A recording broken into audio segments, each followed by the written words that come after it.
Good morning, everybody. This morning is the 71st segment of the Think Before You Speak series, Laws of Shemirat, Halashon with Clarity, a few stories. Leilu Nishmat, the great Chafetz Chaim, Zecher Tzadik L'Bracha.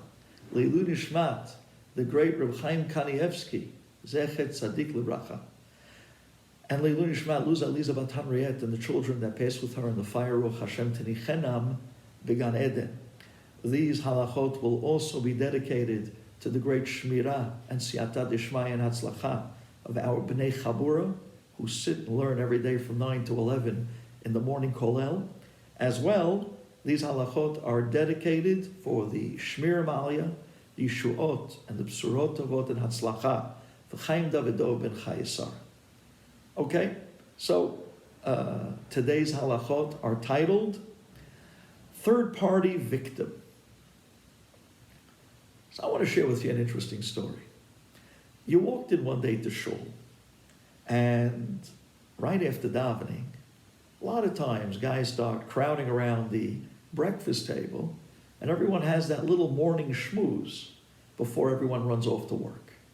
Sometimes those schmoozes are updates of all the little Lashon Hara politics that are going on in the community. You know, there's always some guy that needs to update everybody in case anyone didn't miss, in case Has v'Shalom, someone missed some dirt on somebody. So we got to bring everybody up to speed. And now's the time that we got to get your day going, of course. So they want to just quickly give you the bottom line summary synopsis of what's going on so that he makes sure your day starts off on the wrong leg.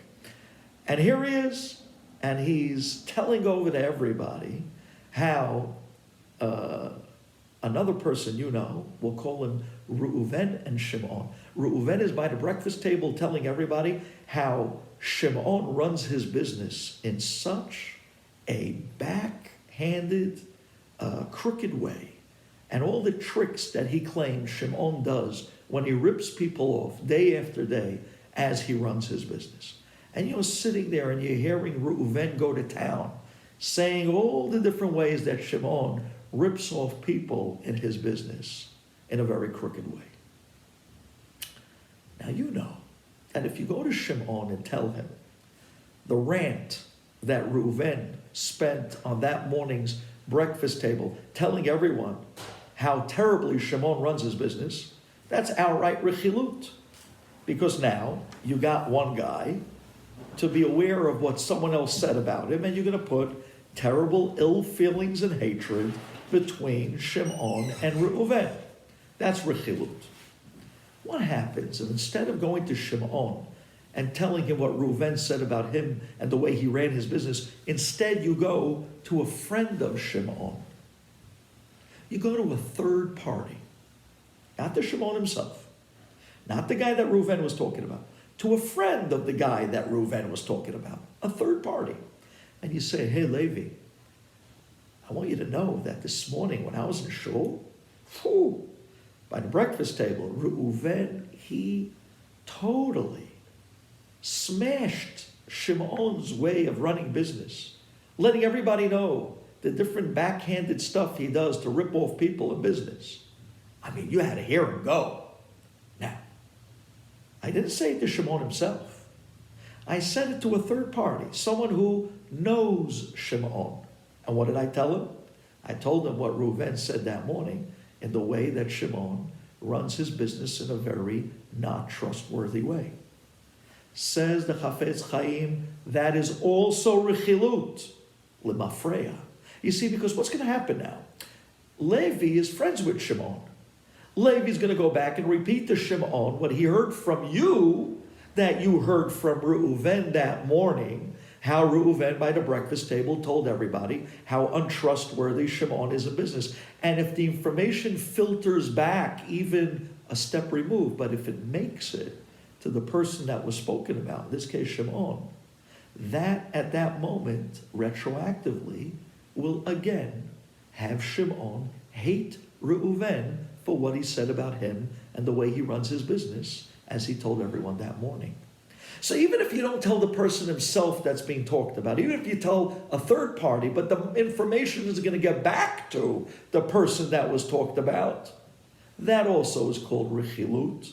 because eventually it's going to make it to the target, and ill feelings are going to be caused by the person who spoke and the person that he spoke about as well.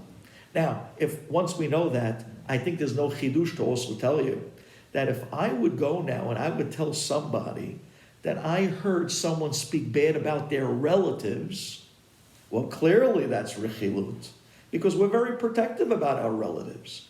And not only the person you told what this guy said bad about his relatives is going to hate that guy, rechilut number one, but he's also going to tell his relatives what this guy said about them. And that's going to be rechilut, ill feelings number two as well. So clearly you can't tell someone what someone else said bad about their relatives. However, there is one instance, an instance of constructive rechilut. Listen to this. And that is that you're allowed to go and tell Reuven what Shimon said against someone else, if you know Reuven is in a position to rebuke Shimon, and Shimon will listen to him. And thereby, there's a constructive purpose. You know why I told Reuven? Because he's going to stop Shimon from talking about Levi and speaking badly about him. There already, we can step up and say, hey, you know what he said about him? But you know why I'm telling it to you? Because I know he listens to you. And you could step in and tell him to stop talking about this guy and causing bad feelings and Lashon Hara. If we could take a step in life, even once, to stop one person from talking bad about another, or from stopping a person telling you something bad about someone else, you already did something that brought the Geula a step closer to Klal Yisrael. Thank you for listening.